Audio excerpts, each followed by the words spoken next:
Hello, everybody. I'm just going to wait a moment while everybody files in before I give my introduction.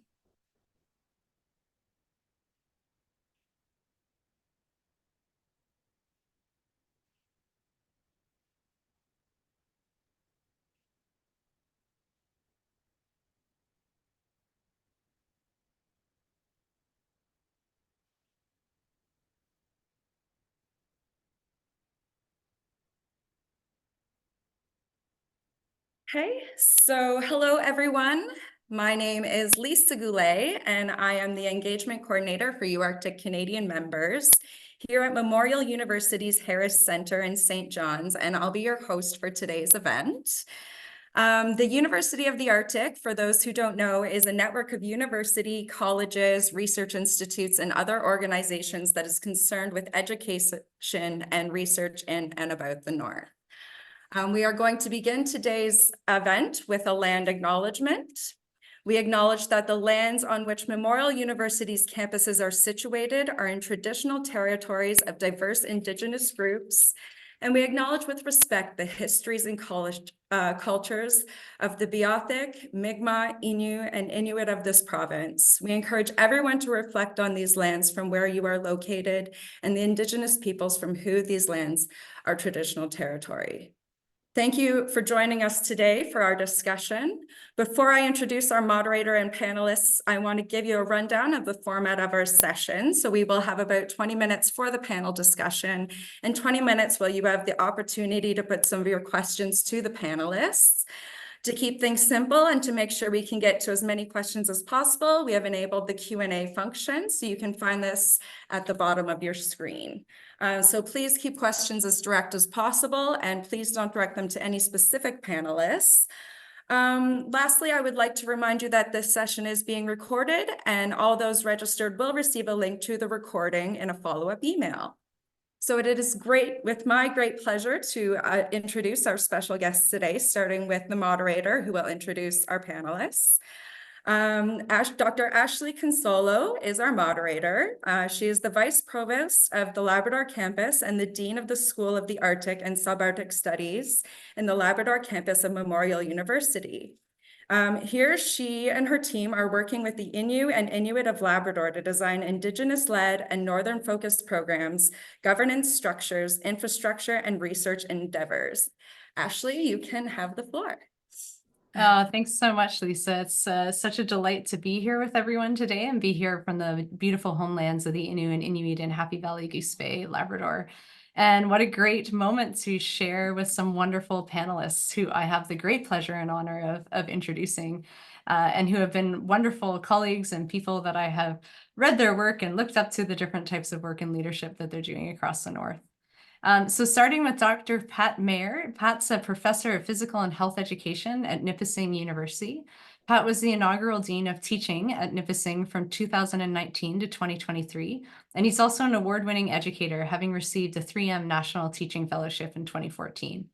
Pat was the Associate Dean for North America with the UArctic Bachelor of Circumpolar Studies from 2012 to 2013, and has led the UArctic Thematic Network on Northern Tourism since 2012 and was a founding member since 2008. Pat, thanks so much and welcome for being here. Yeah. Ashley. Yeah.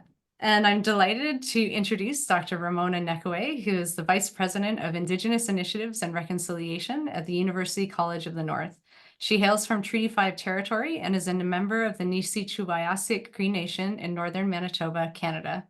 Prior to shifting into her new role, Ramona served as the Associate Professor and Chair of University College of the North's Aboriginal Northern Studies program, and has previously served as the Director for its Center for Aboriginal Languages and Culture.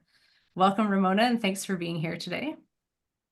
And finally, we have Dr. Ken Coates, who's the Professor of Indigenous Governance at Yukon University.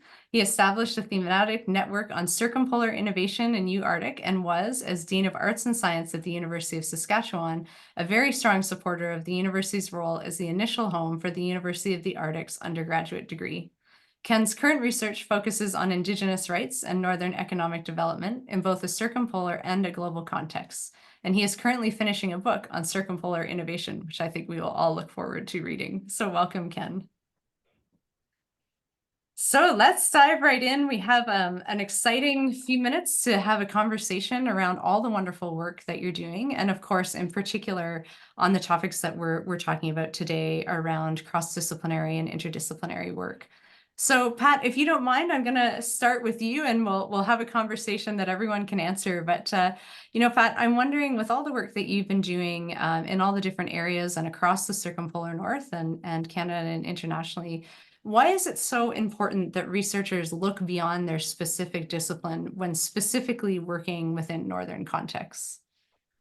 Well, I think it's critically important that they look beyond specific disciplines because no problem or no thing in today's world is inherently single disciplinary, right? So if I speak to my own experience, if I think about the field of tourism that I work on that is circumpolar, that's happening in all of our regions around the Arctic, there's political science that can influence that, right? The policies and the governance structures and things like that. There's obviously an economic piece, right, where there are business interests at play. There's inherently, as a discipline like biology, right? There are impacts from this tourism, and then there are also impacts on communities, on indigenous communities, non-indigenous communities, etc. So disciplinary wise, it's just as much as I try to find a single topic where it might be a single disciplinary perspective that can fix it, I can't find one, right? So it is the way of the world in 2024. It was probably always the way of the world from 1950s, not 1850s onwards, but we've only just really now started, taking our blinders off and saying things are inherently cross-disciplinary, interdisciplinary, transdisciplinary, however we want to categorize it. Yeah, thanks, Pat. And I also like that you remind everyone that this is probably how it has been and should be, but is still a relatively new concept that people are really pushing forward around research. And Ramona, I'm wondering on that topic and importance of the work that you do and the leadership roles that you have within the University College of the North, as well as your own research and work. Um, Not only the importance of cross-disciplinary and transdisciplinary work, but also how you foster that among your colleagues and for the people that you work with.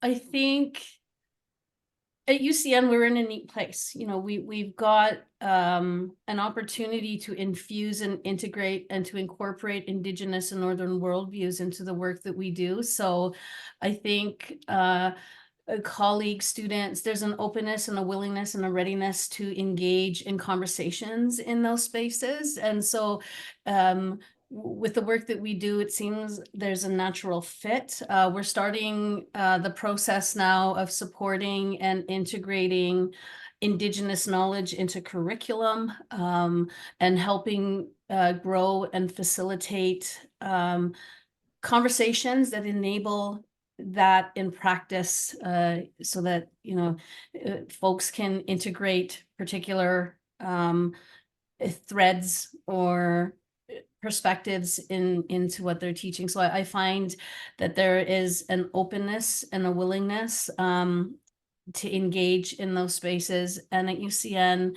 we've actually got a framework that enables that process. Yeah, thank you, Ramona. And I think what's really inspiring is a lot of the northern post-secondary institutions across Canada and also in the circumpolar north are really pushing for that and are really integrating Indigenous knowledge, wisdom, ways of knowing, being, languages into everything. So into governance, into programming, and particularly into research to really start to push the conversations across the circumpolar north into new spaces. And so it's really inspiring of the work that you do and that, that you and your colleagues are doing. So, when we talk about that and building from what you were just saying, Ramona, I wonder for both you and Pat about how incorporating multiple worldviews has impacted your own research and your own work that you're doing in these cross-disciplinary and interdisciplinary environments. Go ahead, Ramona. Okay, well, I think it's really my own worldview, you know, the worldview that I bring into the space as an outsider researcher, and now and in this new role as an administrator.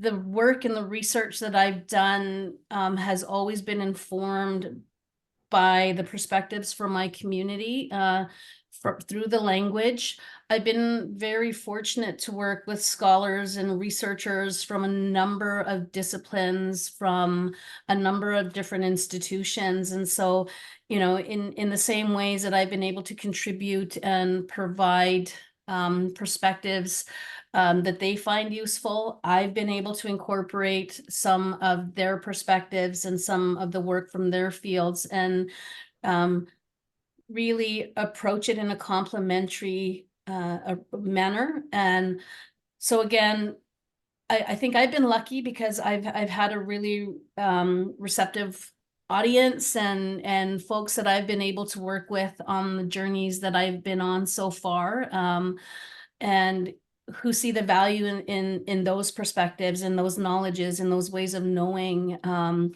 so I think it's aligned really well. So that's all I've got for now. That's great. Thanks, Ramona. And I know, Pat, you were going to jump in, and then Ken will bring you into the conversation. For sure. I think for me, like I don't know why this is, but it's inherently important for me to incorporate multiple worldviews and disciplines. And part of that is probably, you know, I don't have a community that I engage with. I don't currently live in the North. I live in what is arguably Southern Ontario, even if it's Northeast Ontario in relation to Toronto. But I think it's important because it's about lives and it's about livelihoods and it's about people's situation, you know, during their life and their generational pieces backwards and forwards. If I think about my own research, like if I think about tourism, I mean, the best example to me is using a case study like Iceland as an example about why it's important to look across disciplines and across worldviews and perspectives. I mean, tourism in Iceland initially was about a diversification from fishing, right? And then all of a sudden there was this giant economic downturn and tourism became part of the solution, right? So how do we get money when the economy's collapsed? But then it moved along to like, this is way out of control. We've got way too many people coming to Keflavik and the Blue Lagoon and the geyser and all of those sorts of things. So now we have to move into planning and management mode. Then all of a sudden a global pandemic comes along and we drop to absolutely zero tourists coming in. So now we're talking public health and a completely different discipline. And then the solution out of COVID started with domestic tourists versus international tourists. So now we're thinking about our own home-based livelihood. How can we get enough out of the people that live nearby if we can't get anybody coming in from outside? So it's so inherently cross-disciplinary, important to the people who live there on the ground versus some outside entity. Yeah. Yeah, thanks, Pat. And Ken, we'll bring you into the conversation. And just so our audience knows, we have a very international, so Ken's joining from Japan and Ramona's joining from Scotland, and Pat and I are in Canada right now. So we have various time zones at play. So Ken, we were talking about the importance of fostering interdisciplinary and cross-disciplinary and transdisciplinary learning. And obviously you have spent your career doing that in the North and other places. And I'm wondering if you can share first why that has been so important and so rich to the work that you've done, and then kind of the strategies that you have used throughout your career to foster that for yourself, your colleagues, all the communities you work with, and your many students. I think this is a fabulous question and one that's not all that easy to answer. I'm an historian by training, and so I'll start with a bit of a historical background. Disciplines are artifacts. Disciplines are not natural things. It's not natural that we think as a biologist or an historian or an economist or an educator. They're actually creations of the 19th century European university system. And they were kind of imposed on us over a long period of time. And we're actually fighting against our own history in the university system. And there's absolutely nothing natural about disciplines. They have a logic to themselves, but they're something we created over a long period of time. Second thing I would say, and this is in just my own personal benefit, is that Northern scholarship has always been incredibly intensely interdisciplinary for really practical reasons. And some of you, I'm sure Pat knows this in terms of his research. You got an airplane that's going up to Chesterfield Inlet. You got 5 seats on there, and you got room for 2 others. So you pick up an anthropologist, or you pick up a political scientist, or you pick up an ethnographer, and they all fly together, and you stay in the camp together. And that kind of work has been going on for generations. And people, it's a small community of scholars. One of the great innovations of the University of the Arctic is it's actually broadened that sense of community out from national boundaries. We always did interdisciplinary work within Canada. Now we're doing interdisciplinary work across the circumpolar world. And so we're having conversations with our colleagues in Greenland and Iceland, the Faroe Islands and Norway and Russia, not so much right now, but that it's been really interesting sort of watching that sort of develop. So interdisciplinarity is sort of a reflection of the fact that what both Ramona and Pat said is that the natural world does not have these artificial borders and barriers between them. The problems are problems, and you go and look for answers wherever you can get them. So my own background is I initially started working as an historian of newcomer Indigenous relations. And how can you not look at the work of Julie Cruikshank and be inspired by that kind of ethnography? And the Catherine McCollum is an older sort of anthropologists working sort of in the area, and then the Robert Bones of the world working as geographers, and discipline after discipline after discipline. And when we actually stopped talking about ourselves as disciplinary folks, we just were Northern scholars. So I think that's been a really big part of the tradition. It's been harder to get people outside the North to pay attention to that same sort of thing. So the battle over interdisciplinarity is a battle, I think, for Northern scholarship to be recognized more generally. We've been doing this forever. This is not a new phenomenon. But now we're trying to sort of get into those other systems which are so historically discipline based. And of course, those are now breaking down like crazy. So probably 80% of all the new journals that are created are interdisciplinary. And you look at when you put job ads that come out, they sometimes reflect 2 or 3 or 4 different disciplines in one job ad. So I think we're sort of finally sort of getting to that. Where we have the greatest difficulty is where Ramona is talking about, and where kind of stuff we're trying to do at Yukon University is actually really truly reaching a hand out to Indigenous folks and accepting a hand they've offered to us to actually learn from Indigenous ways of knowing and Indigenous styles. So I'll finish up with a quick observation that, I teach public administration. I've had many people say, well, there is no such thing as Indigenous public administration. It's just public administration. Well, anybody who spent 5 minutes working with an Indigenous government will know that's nonsense. I also do work in economic development. People say, well, that's just business. It's just economic development. It's just standard economics. If you spent 5 minutes with an Indigenous Economic Development Corporation, that's garbage. It just isn't how it works. Indigenous businesses work differently. Indigenous governments work differently. Indigenous communities operate differently. And we just have to recognize that. And the disciplines put blinkers on us, and we're trying to get rid of them as fast as we can. Yeah, thanks, Ken. I really love how you say we're fighting against our own history when we're looking at the dictionary. And I think that really points to that we know the role of universities in particular. We're coming in as colonial institutions, and we're set up to create colonizing forces in different places. So this idea that we're fighting against our own history, but then also I really appreciated that you flagged that the Northern post-secondaries, not only in Canada, but around the world, are actually the ones that are pushing back on this.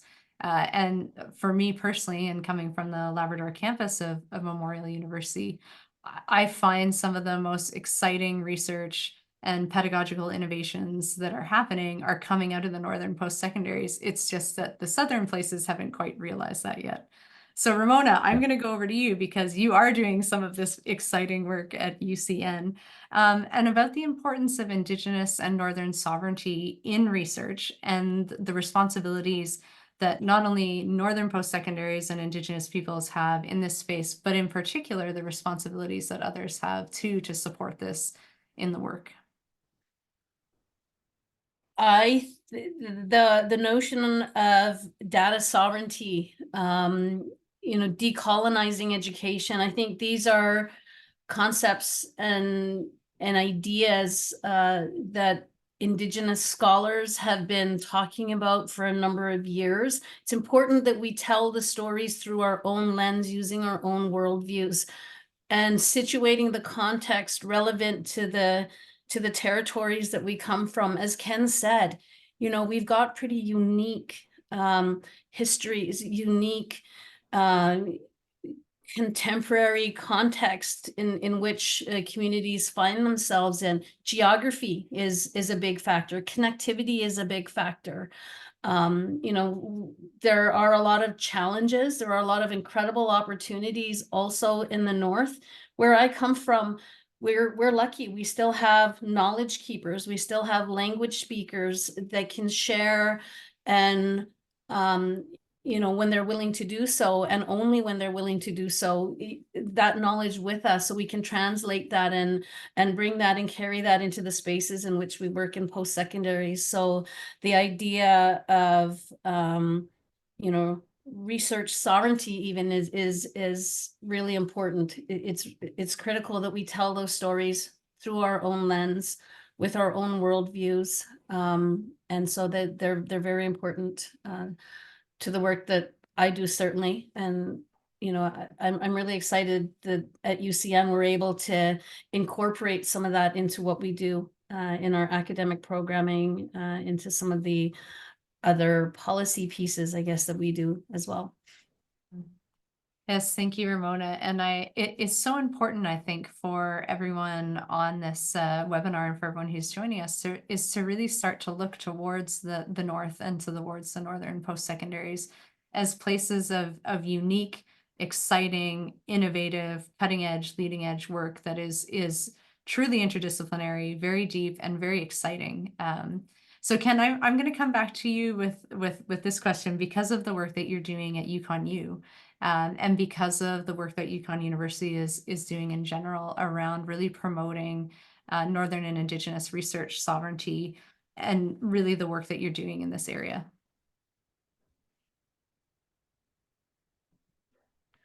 So UConn University has made this sort of a hallmark of its approach. I apologize for turning off my camera, but the connectivity is a bit odd here where I am. So my forgiveness. And I think what's interesting is this is a hard transition to make. We've had enough difficulty dealing with the ethics requirements and actually going to community and applying for permission to work within the community and make those kind of connections. So I think we've got a long way to go. And I think the biggest part is we have real trouble giving up control. We have trouble with scholars actually saying, you know, the work that the community wants is more important than the work that our discipline wants us to do. We'll use an example from one UConn community that had a list of 25 research projects. And in 1 year, they had 15 different researchers, master's and PhD students who wanted to come and do work in the community. So that's kind of nice. You got 25 problems here. You got 15 researchers over here. There was not a single point of contact between the two lists. What the researchers wanted to do had nothing to do with what the communities wanted to do.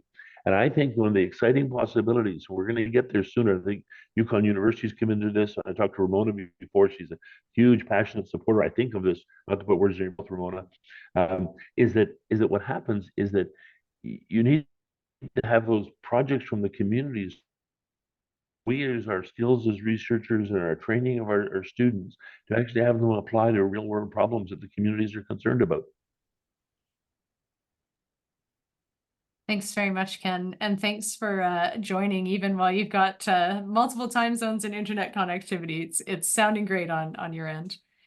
We still have a few more minutes with the panel, but I just want to remind everyone that we will have quite a bit of time for question and answer, where you can ask all of your questions to our amazing panelists. So just a reminder to use the Q&A function and not put it in the chat. So you'll see down on the bottom bar when you hover over Zoom, you'll see the Q&A. So please put that in there and there'll be plenty of time. So you can start adding your questions in now, or you can save them for when we start to wrap up this part of the panel. But Pat, I want to go over to you. So you have spent your research career in the North doing really great things, and you've been posted at Southern universities. And I know that's from having worked with you has caused some interesting challenges in trying to illustrate to the Southern universities the importance working with the North, shoring up the North, and having those connections. So I'm wondering if you can share some of your ideas around how Southern institutions can really support Northern scholars, Northern researchers, Northern students, and Northern post-secondary institutions. Well, I mean, the bulk of my time at Southern universities has always been smaller universities, and I think that that's probably one of the first challenges. I mean, I think if at larger institutions, I won't name names, but you can probably guess who they are in Canada, they're open to, scholarship that's happening everywhere, right? They're just large global institutions. But when you're a small regional institution, there's some inherent need for you to focus locally, right? For you to do what matters to a Northeastern Ontario or a Cape Breton or a Northern British Columbia. And now Northern British Columbia was a unique scenario because its slogan is in the North for the North, even if it's in the center of the province. So I think one of the pieces for me that's always been a challenge is around size of institution. But as soon as you make a connection, like as soon as I talk to folks at Nipissing University and I say, like, all the same issues that are happening here for the community, for the tourism industry, etc., are also happening in Umeå or Luleå in Sweden, right? Because it's all still the boreal forest. And then there's some connectivity. I think one of the other problems that we face, in, at least in Canada, is the siloed nature of some of our funding, right? Where it's like social sciences, natural sciences, health sciences, and even though we've seen more calls, I'd say in the past decade, that really appropriately focus on Indigenous-led projects or projects in the North, there's still silos that are happening where we can't quite engage with our Nordic partners because the funding can only go into the Canadian, landscape and so on and so forth. So once we break out of some of those sort of shackles that we have, then I think we'll be able to truly recognize the capacities and the leadership and stuff across the North, not just within Canada's borders, but across the North. And just to flip back to sort of one of the areas that I do quite a bit of work on, which is obviously tourism, there's also been a bit of a language barrier, right? And so when we've started working on these circumpolar things, we're working predominantly in English, right? And when we're working on these circumpolar things, the only level that we have students who are all in English starts at the master's level, right? And so then it becomes, we need to be a bit more collaborative and a bit more thinking outside the box about how do we include students who are at a diploma or an undergrad degree with these master's level students from Finland or wherever they might be from, so that we can all engage in the conversation at a level that's helpful, and helpful being to the community or the industry, not helpful to, I just had a random research idea I'd like to study. Thanks, Pat. That's great. I think there's a lot of lessons in there for people to start to think about how they can incorporate into Southern institutions and their own work. So Ramona, if you could have a wish list of things that Southern institutions could do to support the work of you and your colleagues and your communities, what are some of the things? And those institutions can not only be universities and colleges, but also, as Pat was bringing up, the funding structures that we currently have in the Canadian landscape as well. When I think of that, those three groups that you've identified may have different ideas about what research can look like, and different ideas of how you get there. So, if I had a wish list, one of the wishes would be to work with them to develop research methods courses so they understand the history and the politic and the cultural landscape that they're stepping into when they come into the territory. Understanding ethics, tri-council ethics, cultural protocol type ethics, these types of pieces.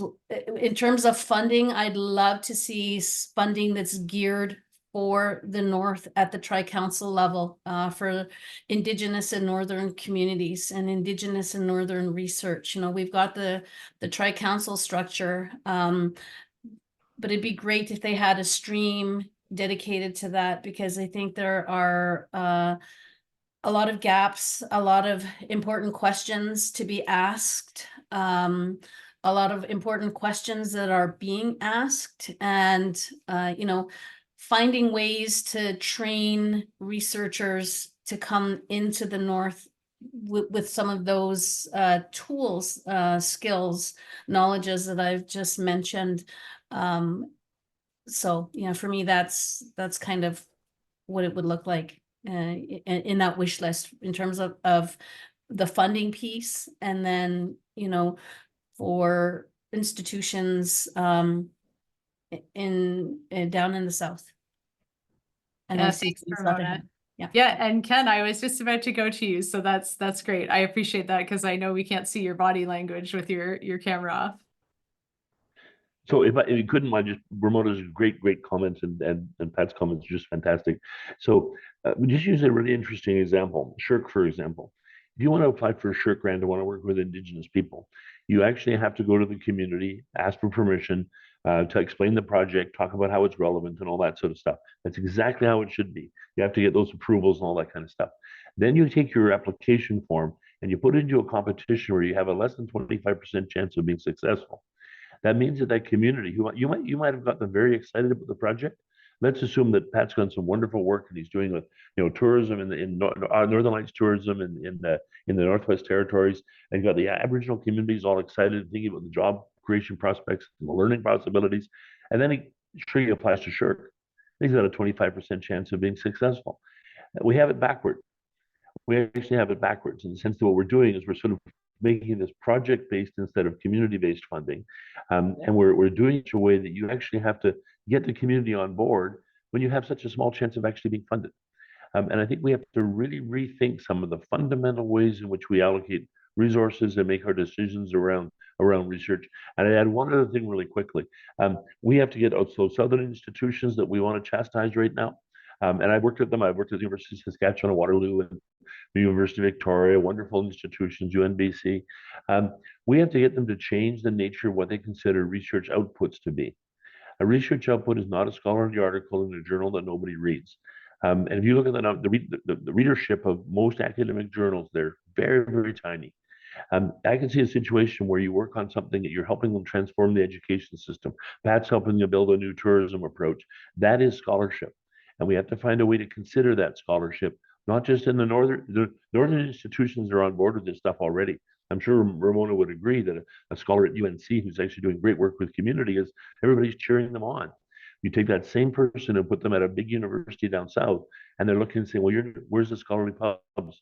Oh, those are in D journals, they're not in A journals. They don't count in the same way. We have to change that metric or we're not going to get it anywhere at all. Mm-hmm. Yeah, thanks, Ken. Those are all great comments, and certainly something that we hear reflected across the North about the research and the impacts that really make a difference for communities and by communities aren't necessarily the ones that traditional Southern institutions always see as the most important, or even as research itself. So I appreciate that you brought that up.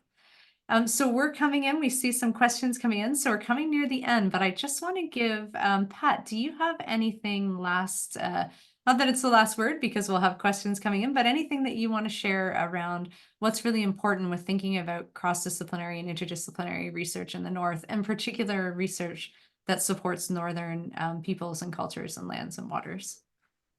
I mean, I think if I was to give a last word, it would sort of be to bounce off of what Ken and Ramona have said and add that I don't think it always needs to be a gigantic $5 million a year project. And that's kind of what we've got ourselves into with Tri-Council. And then if we look at, this is actually a good program. I'm glad we're involved in it, but it's huge. The New Frontiers in Research funding that is aligned with the Nordic Nordforsk funding around sustainable development in the Arctic. It's great. It's wonderful that it's there, but it's supporting gigantic projects, right? Whereas I think we could very easily get so much further ahead if we just decided it's okay to make baby steps, right? It's okay to to do $100,000 worth of research because research in the Arctic is expensive, but we don't always have to look to the $5 million research pot. So that's what I would add at the end.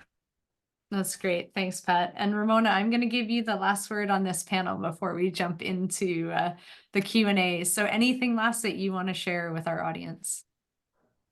No, I think this is an exciting time. I just feel incredibly fortunate to be doing this kind of work at this time. There's been a lot of scholars that have really had to do a lot of fighting to get, to pave the way for us to have this space now where we can ask critical questions, and create that space for Indigenous and Northern voices and perspectives to be heard. And, I really appreciate what Ken is saying about the scholarship and the kind of scholarship, that we're typically or traditionally encouraged to do in terms of, publications. And if we look beyond that to finding innovative ways to share this knowledge and knowledge back to the community, knowledge to the students, knowledge that's going to actually be meaningful and beneficial and gives the community an opportunity to tell their own voices, to tell their own stories using their own voices. So I think, don't get me wrong, there are many challenges, but there've been a lot of people who have broken a lot of ground to pave the way for this new generation, I think, of scholars and scholarship that's taking place right now. That's great. Thank you so much, Ramona. And I'm going to turn it over to Lisa now, who is going to moderate the Q&A with everyone. Thank you so much, everyone. A huge thank you to our panelists for taking the time to sit with us today and create such an important dialogue. That was fantastic. We do have some questions. We're going to start with, as a Northern scholar, how do you define the North, at least in Canada?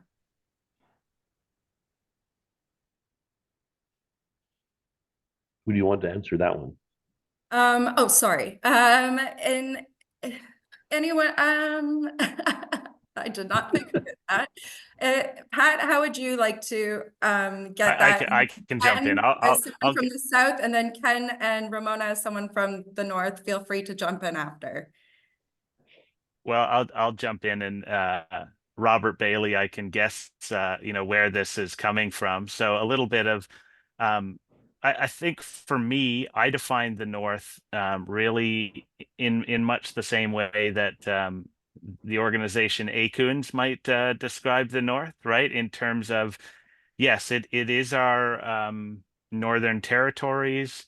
But I think it's also more than that. I think we shouldn't forget about the provincial Norths and all of the similarities that they have to places that we do arbitrarily draw a line and say is North. So for me, it would be, I mean, it's not this is actually a funny question because I recently did a study and asked people where they had been in the Arctic, and somebody told me Muskoka, and I had to giggle at that because that's, if you don't know where that is, that's about a 45-minute drive north of Toronto. So that's not very Arctic or northern in anyone's eyes. So I think it's a little bit to do with climate. It's a little bit to do with arbitrary lines on the map. It's to do with the homelands of Indigenous peoples, the Inuit, etc. It's the tree line. All of those things come into the way that I would define the North. And I think most importantly, it's about whether the people who live there think that they're in the North, or whether they experience the same pros and cons, difficulties, challenges, etc. of folks living elsewhere in the North, where it is a little bit more clear. All right. And Ramona, what I'll advice? jump in really. Oh, yeah, sure. If you'd like to jump in, sorry. No, sorry, Ramon. I'll just be really fast. I think these lines are very fluid, and they're actually very upsetting. So we have way more scholars looking in the Yukon Northwest Territories and Nunavut than we have looking in the provincial North, by quite a dramatic line, for a whole bunch of reasons that are historical and cultural and all that kind of stuff. The research needs of northern Manitoba and northern Saskatchewan are the greatest in the country. The lowest per capita income in Canada is in northern Manitoba. The second lowest is in northern Saskatchewan. The social cultural challenges there are unbelievable. But the researchers are all heading to my territory in the Yukon. We're heading up to the Northwest Territories because that's what we think the North is. And the Yukon has now become an Arctic place. Yukon never used to call itself Arctic until Arctic became something, partly because of organizations like the University of the Arctic, right? And Tromsø, which has an absolutely one of the most beautiful cities in the whole world. Yes, it's not very cold. It's very dark all the winter and all that kind of stuff. But it has a very mild climate. But they grabbed onto the Arctic, and good on them for doing so, and made it sort of a mark of their whole community. So the North is a fungible item, and it's a usable tool, and sometimes it gets used in ways that are not very productive for the people in the region. Great. Ramona, what advice do you have for ways to implement Indigenous worldviews and ways of knowing with non-Indigenous students and staff, especially when there's pushback to focus on international populations in the North? Great question. I'm looking at this now and saying, I say, ask questions, be curious. And we need to create these spaces where people can feel safe to ask exactly these kinds of questions. And if you feel like you need a little more training, then be vocal about it. Ask somebody, tell somebody that you'd appreciate some more training on how to work with Indigenous communities, how to work in Northern context. We aren't just one pan-Indigenous community in Canada. There's rich and linguistic and cultural diversity in the North. And so, there's a lot of scholarship out there now, written by some great Indigenous scholars, people that have been doing work in the North. So, you can, of course, do Google searches. I saw at Congress, the Political Studies Association, for example, had a really great resource on resources that you can use to incorporate or integrate particular knowledge from that field. So there are tools and resources, but I think, ask questions. And sometimes you will encounter that people may not know how to or where that or what to do with that knowledge when you introduce it in spaces. So I say be brave, be curious, and reach out. There are folks even on this call, if you have questions, I'm sure they could, make connections for you. UArctic has got a many thematic networks and scholars listed on there doing some incredible work, and there are resources there as well. So. Thank you. And Pat, you had your hand up.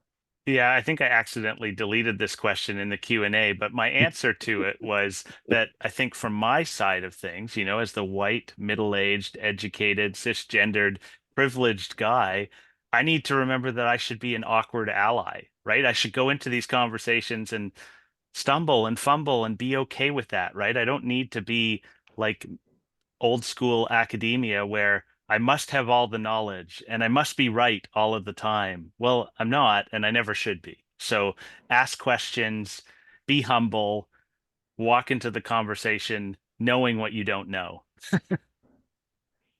Excellent. If I can jump in super quickly, I'll just say, please go up in the winter time.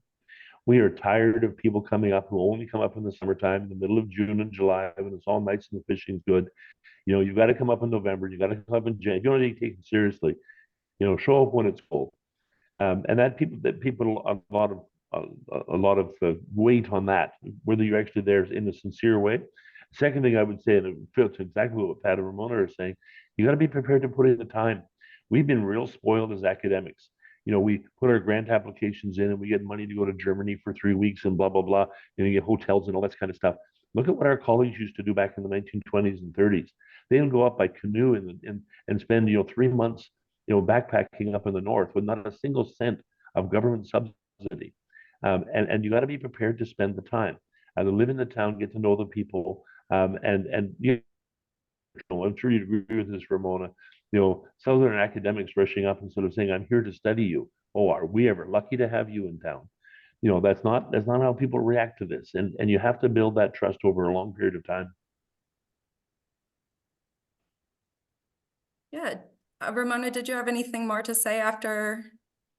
Yeah, I just want to pick up on that point of taking the time, like take time and make time. Co-producing knowledge requires a commitment. You know, once you're done your research, the community needs to see you again. You know, I often hear people say, "Oh, well, where's so and so?" or "How's so and so?" So yeah, that's all I wanted to say. It's important to nurture those relationships. Communities is, you know, sharing a little piece of their lives with you, and sometimes those stories are can be difficult stories to tell. And you know, we need to make those investments and you know, find ways to give back to the community as well. Thank you very much. We do have another question here. I live and work in Iqaluit, Nunavut, and Qikiqtanya Inuit Association, and one of the issues we have is what Ken Coates mentioned, how communities are inundated with Arctic researchers. Though ITK has released its National Inuit Strategy on research, and right now I'm working on external research policy, which will rely on the NISR. My question to the panel is this: how do you see the Southern institutions signing on to NISR so we can have Inuit-led, or in the very least, Inuit co-developed research, much like the Nunatsiavut Government Research Application Guide? And Ken, why don't you go first? You give us a really awkward one. That's a fantastic question. Absolutely fantastic question. Let me use my one favorite example where there was a situation, one of the communities in the Yukon had 10 researchers show up one summer, and the 11th one flew into town and got in touch with their supervisor and said, "There's like 10 people up here. Town only had 350 people, and they're all camped out and they're all doing their studies and all that sort of stuff," right? So the 11th one decided to study the students who were doing the studying. They studied the other graduate students. That became their master's project, was studying the students. There are way too many people in some communities and not enough in the others. And so the interesting thing with the Iqaluit, I love Nunavut. I love the Inuit folks, and the things they're doing up there are really remarkable. There's some amazing things being done in Northern Ontario and some remarkable things being done in Northern Manitoba. And they have nowhere near the same level of interest whatsoever. So let's spread it out. We don't have to all sort of follow around like a herd heading off to exactly the same places and studying the same sort of communities. You know, the pressure on these communities is actually really, really intense. So the question was, how do I see them signing on? I would say, first off, the institutions will be in favor of this and they'll sign on. Secondly, those rules and regulations add to the cost of doing research. If you want to do research on Indo-Canadians in the greater Vancouver area, it'll cost you tens of thousands of dollars less than if you wanted to do a comparable study among Indigenous people in northern British Columbia.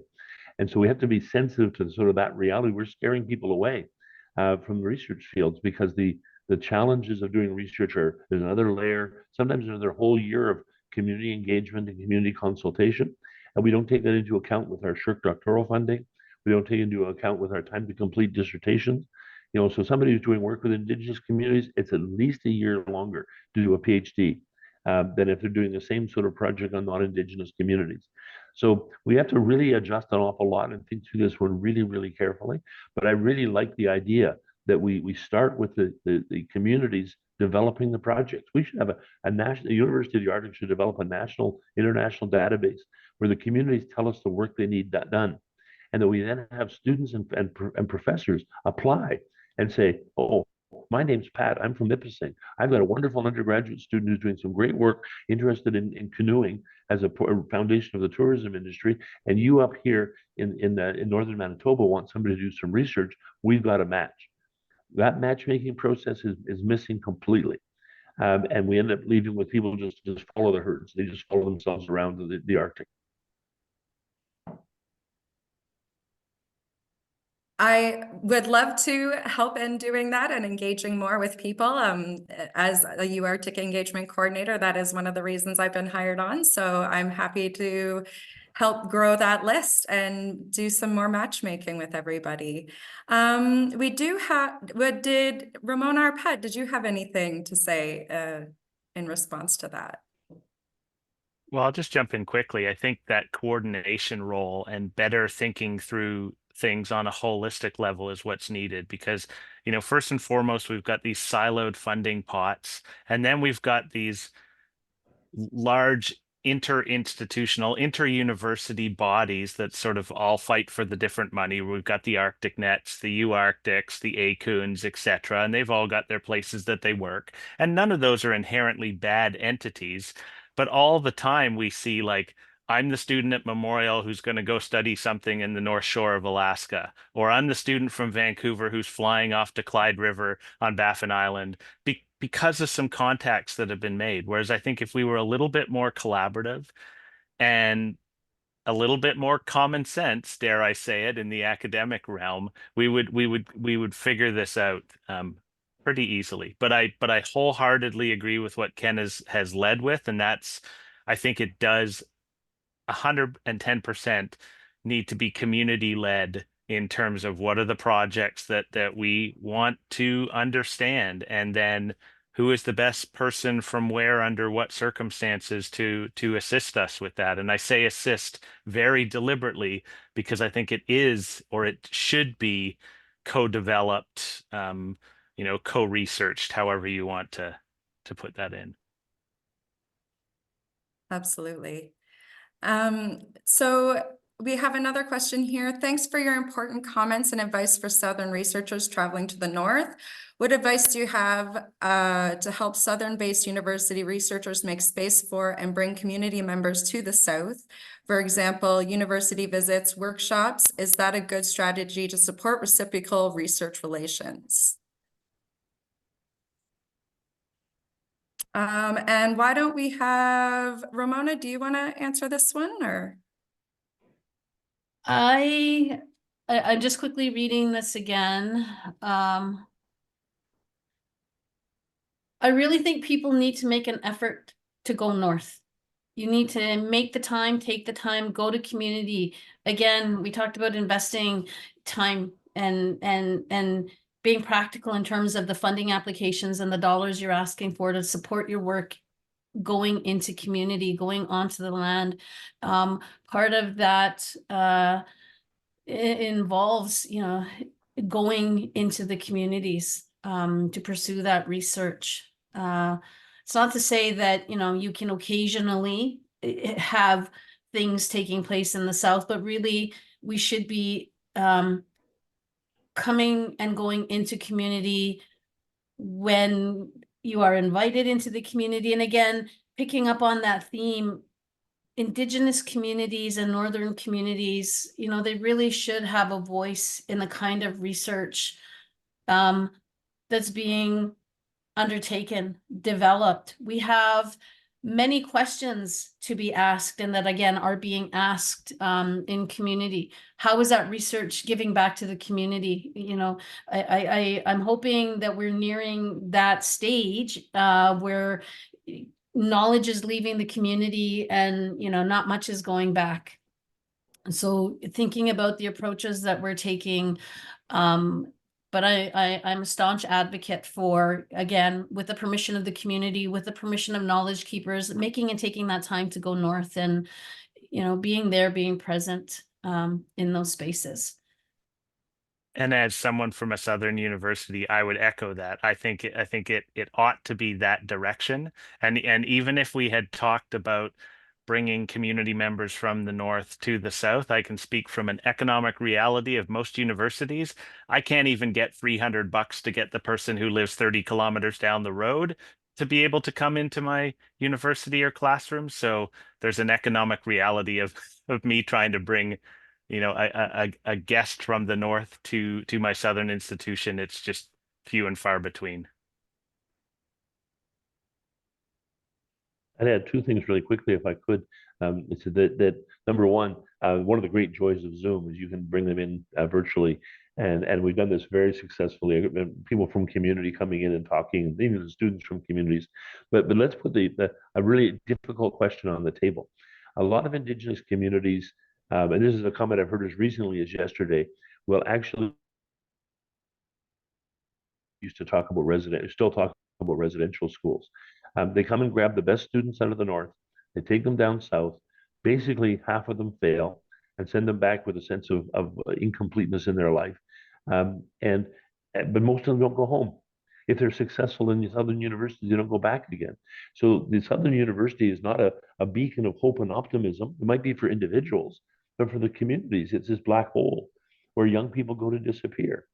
And I think we need to be aware of the fact that when the way the North views Southern institutions is very much along those lines. Enormous personal opportunity, enormous chances for growth, but you might never see them again. And I think one of the reasons why the community, I was just with Ramona up in UCN just a couple of months ago, the community's enthusiasm for UCN is enormous because they see a chance for the Indigenous people, but even the non-Indigenous people, to have their kids stay at home and study closer to home and have that sort of impact in that learning and knowledge. But I think the other thing I would say really quickly is that when we bring people down from the south, even just virtually, because Pat's really right, try to bring somebody down from Resolute Bay and see what your accounting department thinks about that. Flying all that way down, is that it is a very respectful way of showing you value their knowledge, and having come in, as long as you handle it in a respectful way and it's done properly, it can really reinforce a sense of dignity among the Indigenous knowledge holders. These are phenomenal people. They know so much stuff, and they want to share it. They want to share their knowledge, and if we do it properly. If you do it poorly, it's a disaster. So it's not a simple technique. You actually have to be really careful about making sure those relationships work properly. Great, thank you so much. So we have now come to the end of our time together. That has been a really enlightening conversation. I really appreciate all the questions that came in. And a really special thank you to Dr. Ashley Consolo, Dr. Pat Mayer, Dr. Ramona Nekwe, and Dr. Ken Coates for sharing your time and expertise with us today. Thanks to all of you who are in attendance and for your questions. If you enjoyed today's event, please check out UArctic events and discussions. You can sign up to their newsletter to find that out, or email me at lisa.goulet@uarctic.org. I can drop that. Is there any last words from anybody before I end this webinar? No. Just a thank you to the University of the Arc for bringing us all together. This is wonderful. Great to see you all. Thank you very much, Ken, for that. And yeah, that concludes our session. So thank you very much, everybody, and enjoy the rest of your Wednesday. Thank you. Thank you. Bye, everybody.